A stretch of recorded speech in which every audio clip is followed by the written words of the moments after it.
영상을 시청 및 청취해주시는 모든 분들 안녕하십니까? 오늘의 구절은 마태복음 24장 14절에서 15절입니다. 제가 읽도록 하겠습니다. 이 천국 복음이 모든 민족에게 증언되기 위하여 온 세상에 전파되리니 그제야 끝이 오리라. 그러므로 너희가 선지자 다니엘이 말한 바 멸망에 가증한 것이 거룩한 곳에 선 것을 보거든. 읽는 자는 깨달을진저. 핵심적인 부분이라 생각되는 부분을 빨간색으로 제가 표시했습니다. 자, 온 세상에 전파되리니 그제야 끝. 그죠? 복음이죠. 그 다음에 멸망의 가증한 것이 거룩한 곳에 선 것을 보거든. 이것은 적그리스도를 의미합니다. 자, 이 구절은 짧지만 대단히 중요합니다. 우선 예수님 다시 오심에 대해 직접적으로 언급합니다. 모든 민족에게 천국 복음이 전파되면 그제야 끝이 온다고 분명하게 못 박고 있습니다. 그리고 간접 조건들의 끝판왕도 이야기합니다.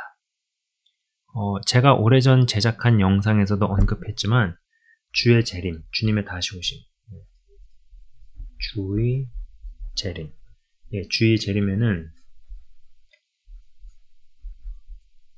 간접 조건과 직접 조건이 있다. 여러 차례에 걸쳐서 이야기해왔죠. 계속 반복적으로 이야기가 나온다라는 것은 그만큼 중요하다라는 것입니다. 자, 그리고 이제 간접 조건은 직접 조건에 종속되어 있다고 말씀드렸습니다. 성경의 다른 대목에서는 주의 재림의 간접 조건들에 대해 이야기합니다. 간접 조건들로 쓸게요. 이야기를 합니다. 그래가지고 여기에 난리와 난리, 소문과 소문, 전쟁, 기근, 자연재해, 질병 등등등등 있죠. 그런데 이 모든 것들은요, 결국 적그리스도를 등장시키는 배경. 적그리스도를 등장시키기 위한 배경을 조성한다. 환경을 만들어 간다라는 것이죠. 본문에서 읽어드린 멸망의 가증한 것이 거룩한 곳에 선 것을 보거든 이라는 표현에 관련하여 한번 읽고 싶은 부분은요, 다니엘 9장 27절입니다. 제가 읽도록 하겠습니다. 그가 장차 많은 사람들과 더불어 한 일해 동안의 언약을 굳게 맺고 그가 그 일해의 절반의 제사와 예물을 금지할 것이며 또 포악하여 가증한 것이 날개를 의지하여 설 것이며 또 이미 정한 종말까지 진노가 황폐하게 하는 자에게 쏟아지리라 하였느니라 하니라 입니다. 자, 이 부분은 적그리스도, 그죠? 적그리스도에 관한 대목이죠. 그렇기에 우리는 큰 그림에서 성경이 이야기하는 것을 다 봐야 합니다. 결국 재림의 직접 조건은 모든 민족의 복음 전파, 복음 전파라고 쓰겠습니다. 모든 민족의 복음 전파이고, 그 다음에 간접 조건들, 이런 것들의 핵심은요, 결국은 적그리스도죠. 그러니까 직접 조건을 생각할 때는 복음 전파, 간접 조건들은 적그리스도, 이렇게 간다라는 겁니다.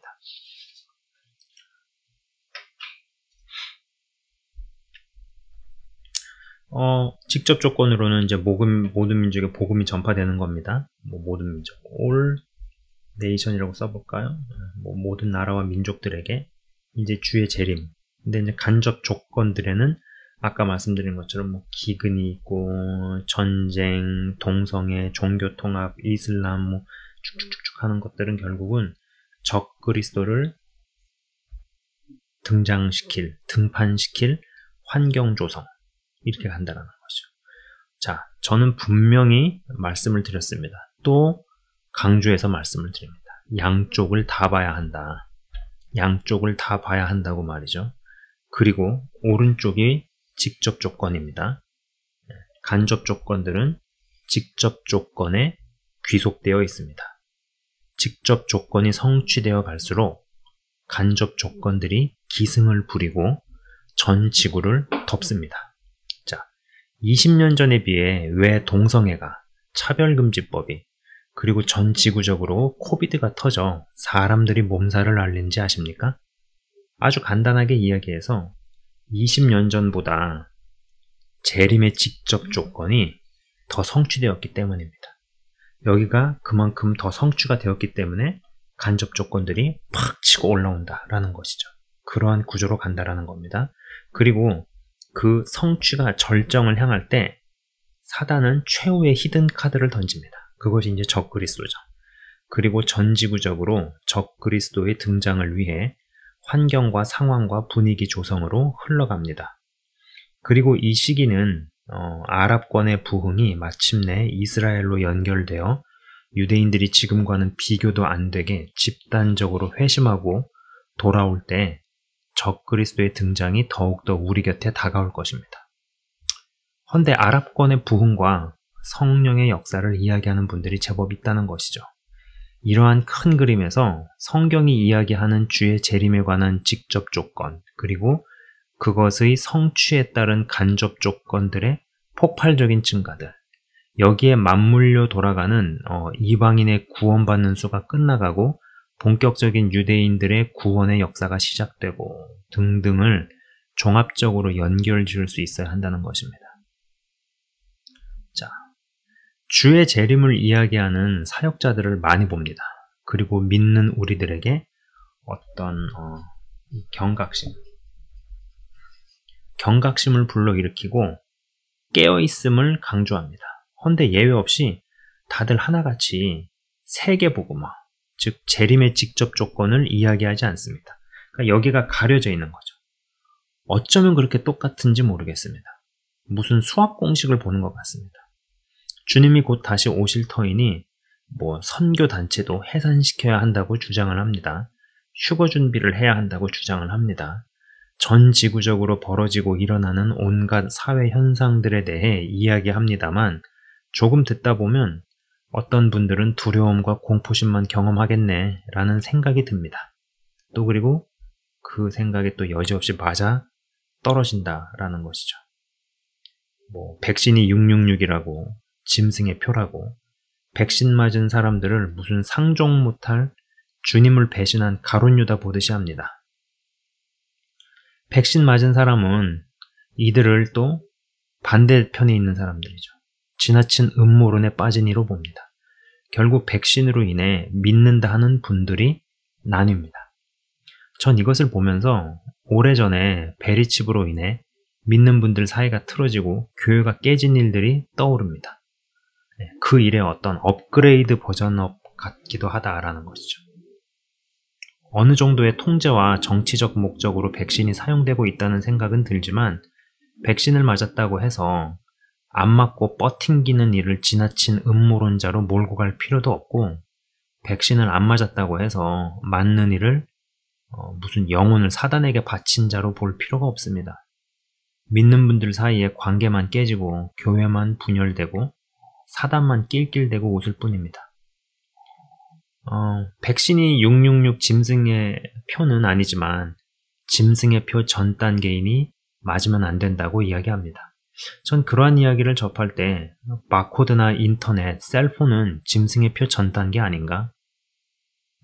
사실 저것은 어떤 면에서 부작용의 두려움 때문에 더 저리 반응하는 것 아닌가? 이런 식이면 바코드 찍힌 물건도 사지 말고 셀폰도 쓰지 말고 진짜 산속으로 들어가야 하는 거 아닌가? 그리고 백신이 666 짐승의 표 전 단계인지 전전전 단계인지 그건 누구도 모릅니다. 제가 보는 견해에서 우리가 진짜 666 짐승의 표를 맞이하게 될 때는 무슨 심오한 지식이 있어야 분별이 가능하다기보다 접하는 즉시 알게 하시지 않을까라는 생각을 해봅니다.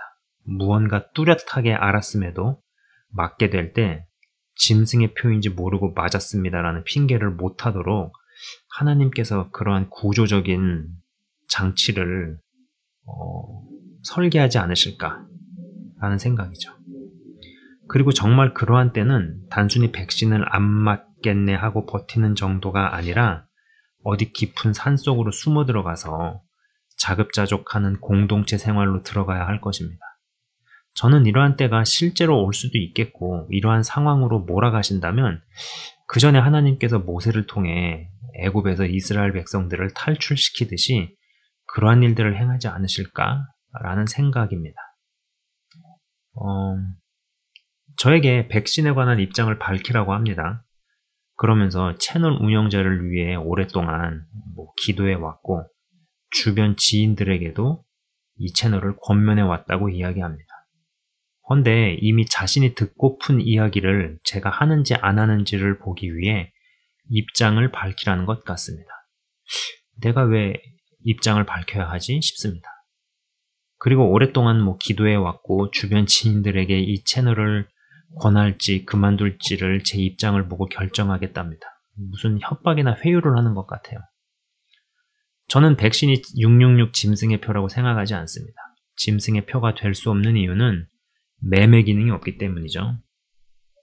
그리고 매매 기능이 더해지는 인체에 삽입하는 어떤 형태로의 발전은 기술을 더 요한다는 생각입니다. 그리고 유독 백신을 가지고 짐승의 표 전 단계라고 이야기하는 것이 어떤 인체 내의 반응 때문인 것 같습니다. 그렇지 않고서야 바코드나 셀폰, 인터넷, 암호화폐 등등의 전 단계들에서는 가만히 있다가 백신에 이르러서야 그 난리를 치는 게 납득이 되지 않기 때문이죠. 저는 개인적으로 진짜 짐승의 표 전 단계에 봉착하려면 물리적 지갑이 셀폰에 다 들어가야 하고 암호화폐가 지금보다 훨씬 더 자리를 잡고 기술력이 지금보다 더 앞서가서 매매가 가능해지는 어떠한 형태, 이리 예상을 해봅니다만 저는 백신이 666의 전 단계라는 생각은 들지 않는다라는 것입니다. 왜 이리 두려움에 휘둘리고 휩쓸릴까를 생각해 봅니다. 이게 다 주님 재림의 직접 조건을 도외시하기 때문에 벌어지는 일이라고 생각을 합니다. 자, 어떤 분 보면 믿음이 좋은 것 같습니다. 그러나 주님이 진짜 오시기 위해서 무엇이 성취되어져야 하고 그 복음 전파의 일이 어디까지 전지구적으로 성취되었는지에 대해 모릅니다. 잘 모르면은 배울 생각을 하든지 아니면 좀 가만히 있었으면 좋겠는데 그러지를 못합니다. 그러니까 참 한결같이 이쪽 부분이 가려져요. 이쪽 부분을 못 보고 벌어지는 일들에 대해서 간접 조건들에서만 이야기를 하는 사역자분들이 있습니다. 근데 이것이 가려지기 때문에 들으면 들을수록 마음 가운데 드는 생각은 염려와 불안함, 두려움, 근심, 공포, 이러한 감정에 휘둘리죠. 일단 그런 걸로 자리가 잡히게 되면은 무슨 이야기를 해도 들려오지 않습니다. 본인이 듣고 싶은 이야기만을 들으려고 합니다. 그러한 상태로 딱 세팅이 되어 있는 사람에게 내가 무슨 이야기를 하는 것이 어떠한 생산성이 있을까? 내가 무슨 이야기를 하는 것이, 입장을 밝히는 것이 무슨 소용이 있을까? 이런 생각도 든다라는 것이죠. 자, 어떤 이는 신앙생활의 초점이 이 휴거로만 쏠립니다. 휴거로만 쏠려요. 어떻게 하면 휴거 될 수 있느냐에 모든 관심이 쏠립니다. 굉장히 믿음이 좋은 것처럼 보이나 핀트에서 벗어나도 한참을 벗어났다는 생각이 들 뿐입니다. 우리는 휴거되기 위해서 예수를 믿는 사람들이 아닙니다. 그리고 신부로 준비되어가는 성도들에게는 주의 재림이 두려운 날이 아닙니다. 고대하던 신랑을 육안으로 직접 만나는 날입니다. 물론 세상은 뒤집어집니다. 어떤 이는 기절합니다. 그때는 살아도 사는 게 아닙니다. 그러나 이러한 것들이 신부들에게 해당되지 않습니다. 헌데 왜 맞는 이야기들을 하면서 성도들은 두려움만 잔뜩 가지게 되느냐는 것이죠. 좀 불경스러울 수 있는 표현입니다만 제가 하나님이면 휴거돼야지라고 생각하고 있는 사람들만 다 핀셋으로 분류해서 언제 일어날지 모를 그날에 전부 다 지상에 남겨놓을 것 같습니다. 왜 이런 얍삽한 심리가 자리 잡았을까를 생각해 보면 하나같이 주의 재림에 있어서 복음 전파의 직접 조건에 대해 전혀 모르거나 알려고 하지 않고 알지 못하니 이야기를 못한다는 것입니다. 여러분, 이런 분들은요, 걸리시기 바랍니다. 성경적으로 맞는 이야기를 하면서 정말 중요한 이야기를 가리기에 사람들 마음에 두려움만 심습니다. 잘못된 길로 인도합니다. 어떤 사역자는 사람들의 심겨진 두려움을 빌미로 재산을 강탈하거나 헌금을 갈취합니다. 온갖 피해 사례들이 이전에도 있어 왔고 지금도 진행 중인데 앞으로도 많아진다는 것입니다. 저는 마지막 때 하면서 한두 가지의 특정한 이슈만 주구장창 이야기하는 분들을 좋아하지 않습니다. 물론 어떤 시기와 시점에 특별히 강조해야 할 때가 있고 더 비중을 둬서 외쳐야 하는 때가 있다는 것에 동의합니다만 아무리 때가 더 마지막으로 치닫게 되더라도 성경의 말씀들을 치우침이 없이 골고루 다루고 이야기해야 한다는 것입니다. 심판만을 이야기하던 사역자나 휴거만을 이야기하고 이 간접 조건들만을 이야기하던 사람들 중에 어떤 이들은 완전 이상해졌습니다. 돌아올 수 없는 강을 건넌 것 같기도 하고 회복되는 것이 저건 참 어렵겠다라는 생각을 하게 만드는 분도 있습니다. 여러분들은 부디 양축을 다 쥐시기 바랍니다. 이 양쪽을 다 보셔야 합니다. 근데 여러분 생각해 보세요. 하나님의 스케일이 엄청 크죠. 전 지구적으로 말씀 성취를 향해 달려가시고 모든 나라와 민족의 복음 전파 이 일을 이루시는 이 스케일이나 이런 것들은 그냥 일반 로컬 교회만 있어가지고 알기 어려울 수 있죠. 그리고 실제로 어렵죠. 그렇다 보니까는 그러나 그렇다고 하더라도 모를 수만 있는 건 아니에요. 그렇기 때문에 이런 부분에서 정 모르겠으면은 여지는 둬야 된다라는 것이죠. 그리고 아까 말씀드린 것처럼 이쪽에 해당되는 분들이 하는 이야기들 다 맞는 이야기들을 합니다. 근데 이 부분에 대해서 가리게 되게 되면은 맞는 이야기를 들으면서 마음속에 생기는 감정은 신랑을 향한 고대, 기쁨, 환희가 아니라 두려움과 근심, 공포 이런 것들로 마음이 채워지기 시작하죠. 자, 부디 양쪽을 다 쥐시기 바랍니다. 말씀에서 말씀을 뺀 나머지 성경적인 것을 맞게 이야기하면서 점차 변질로 가는 일이 없기를 주의 이름으로 축원드립니다. 자,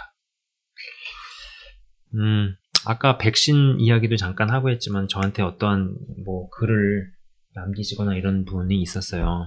네. 근데 이제 저는 일단 제가 의학자가 아니죠. 저는 사역자예요. 의학적으로, 병리학적으로 그거를 전문적인 지식을 가지고 말씀을 드리는 것은 저의 권한은 아니라고 봅니다. 근데 이제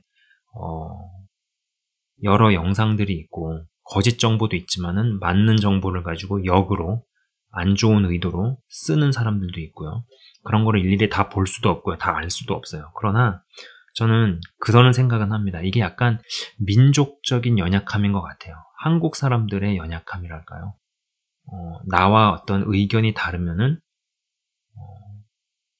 그것을 나에 대한 공격 내지는 반박으로 생각하는 경우가 있는 것 같습니다. 맞고 안 맞고 백신을 맞은 분도 있고 안 맞은 분도 있고 그럴 거예요. 근데 맞은 사람을 향해서 어쩌고 저쩌고 이렇게 평가해 버리는 거, 또 안 맞은 사람에 대해서 나 같지 않은 걸로 간주하고 또 뭐라고 이제 평가를 하는 거.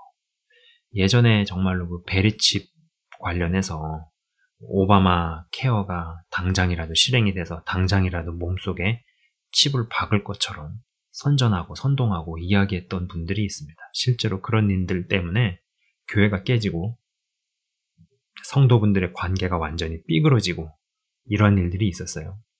그러한 일에 어떠한 또 다른 버전업을 본다라는 생각입니다.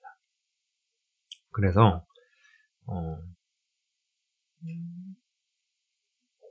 그러한 어떤 흐름 가운데서 휘둘리지 않으셨으면 좋겠다는 생각도 좀 듭니다. 자, 오늘 말씀은 여기까지 하도록 할게요. 이 양쪽을 다 보시고 다 아시고 그리고 이제 세계 복음화 그 다음에 전 지구적으로 하나님께서 하시는 일을 우리가 다 알 수가 없기 때문에 그러나 그 여지를 남겨두시고 세계 선교와 세계 복음화를 이뤄가시는 하나님의 어떠한 측면, 이 부분에 의하여서 간접 조건들이 결정이 되고 따라오는 구조로 간다. 이것을 꼭 확실하게 건강하게 붙드실 수 있는 한 분 한 분 다 되셨으면 좋겠습니다. 잠깐 기도하고 마치겠습니다. 하나님 아버지 감사합니다. 주님이 다시 오실 때 직접 조건과 간접 조건, 이 양쪽의 축을 다 쥐게 하옵소서. 직접 조건은 복음이 모든 민족에 전파되는 것이고, 간접 조건들은 여러 일들이 벌어지지만 결국은 그것은 적그리스도를 등장시키기 위한 환경의 조성입니다. 복음 전파와 적그리스도, 이 두 가지 축을 다 볼 수 있게 하옵소서. 둘 중에 하나라도 가리거나 가려지게 되면 맞는 이야기를 하면서도 사람들을 이상한 길로 이끌 수 있습니다. 빠지게 되어질 때 어떠한 저주 가운데로 갈 수 있사오니 주님, 이 두 가지 축을 확실하게 보고 확실하게 붙드는 한 분 한 분 다 되게 하옵소서. 그리고 믿음의 장성한 분량에 자란 분들께서 등장하게 하셔서 그들을 통하여서 정말로 직접 조건의 성취, 모든 민족에 복음을 전하는 그 일을 성취시키시고 주님 다시 오실 길을 예비하는, 직접적으로든 혹은 간접적으로든 그 일에 헌신할 수 있는 한 분 한 분 다 되기를 주의 이름으로 축복합니다. 주님 감사합니다. 예수 그리스도 이름으로 기도드리옵나이다. 아멘. 지금까지 시청 및 청취해 주셔서 대단히 감사합니다.